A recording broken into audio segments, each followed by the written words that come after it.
పాల్గొనడానికి మీ అందరినీ ఆహ్వానిస్తున్నాను. ప్రార్థన మొదలు పెట్టుకుందాం. తండ్రి, గొప్ప దేవుడయ్యా, ఈరోజు ప్రోగ్రామ్ అంతట్లో మీరు మాతో తోడుగా నడిపించండి. ఈ సండే తల్లి మేమందరం కలిసి ప్రోగ్రామ్ చేస్తుండగా మీరు మాతో సహాయం చేయండి.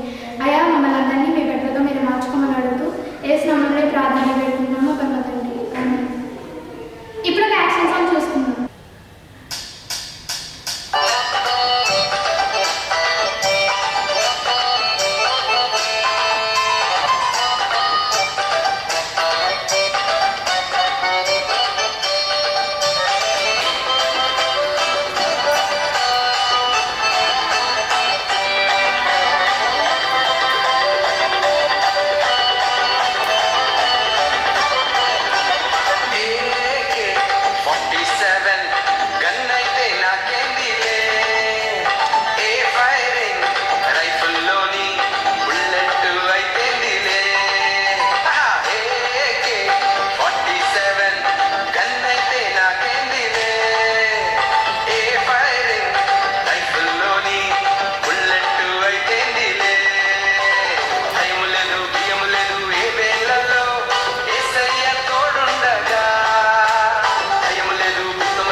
దెబోరాకి ముందున్న న్యాయాధిపతి ఎవరు? ఏహూదు. ఏహూదు అనమాట. ఏహూదు చనిపోయిన తర్వాత వీళ్ళు దేవునికి వ్యతిరేకంగా తిరిగిపోవడంతో దేవుడు వీళ్ళని జాబిన్ అనే వాళ్ళ దేశానికి అప్పగిస్తారు. మరి ఈ జాబిన్ ఉన్నాడు కదా, వాళ్ళ యొక్క సైన్యాధిపతి ఎవరు? జాబిన్ యొక్క సైన్యాధిపతి ఎవరు? సిసెరా. అయితే ఓకే, సిసెరా జాబిన్ యొక్క సైన్యాధిపతి సిసెరా. మరి దెబోరా ఎవరికి మనుషులు యుద్ధానికి సైన్యాన్ని ఏర్పాటు చేయమని చెప్పింది? Deborah Barak. Right answer. Okay, మరి ఎంతమంది మనుషుల్ని ఏర్పాటు చేయమని చెప్పింది? 10,000 మంది. Right answer. ఏ ప్రాంతాన్ని దగ్గర వాళ్ళు ఏర్పాటు చేశారు? ఫస్ట్ కాదేశ్ అన్న ప్రాంతం దగ్గర వీళ్ళు 10,000 మందిని ఏర్పాటు చేస్తారనమాట. అక్కడ నుంచి యుద్ధ ప్రాంతానికి వెళ్తారు. ఆ యుద్ధ ప్రాంతం పేరేంటి? కీషోన్. Okay, right answer.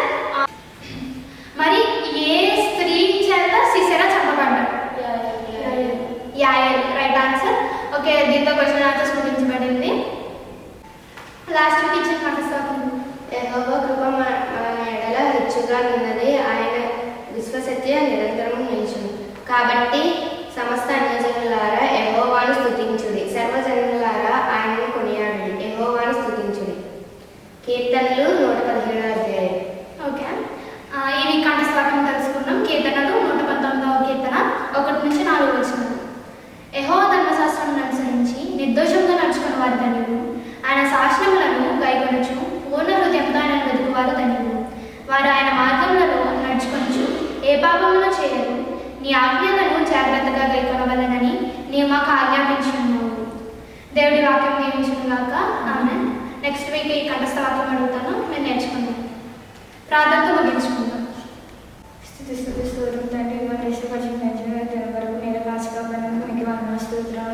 ఇదిగోండి ఇష్టం ఈరోజు ప్రోగ్రాంలో మీరే మాకు తోడుగా ఉండడానికి వందనాలు. ఇదిగోండి ఇష్టం మీరు నడిపించిన దారిలోనే మేము నడుచుకోవడానికి మీరే తోడుగా ఉండండి. ఇదిగోండి ఇష్టం ఎంతమంది పాపంలో ఉండగా మీరే వాళ్ళని పాపం నుంచి తొలగించండి తండ్రి. మేము కూడా ఉన్నాం తండ్రి, మేము కూడా పాపం నుంచి తొలగించండి తండ్రి. ప్రభావ మీకు స్తోత్రం వేసి ఈ చిన్న ప్రార్థన వేసినామని అడుగుతున్నాము తండ్రి. Praise the Lord. మళ్ళీ నెక్స్ట్ వీక్ కలుసుకుందాం.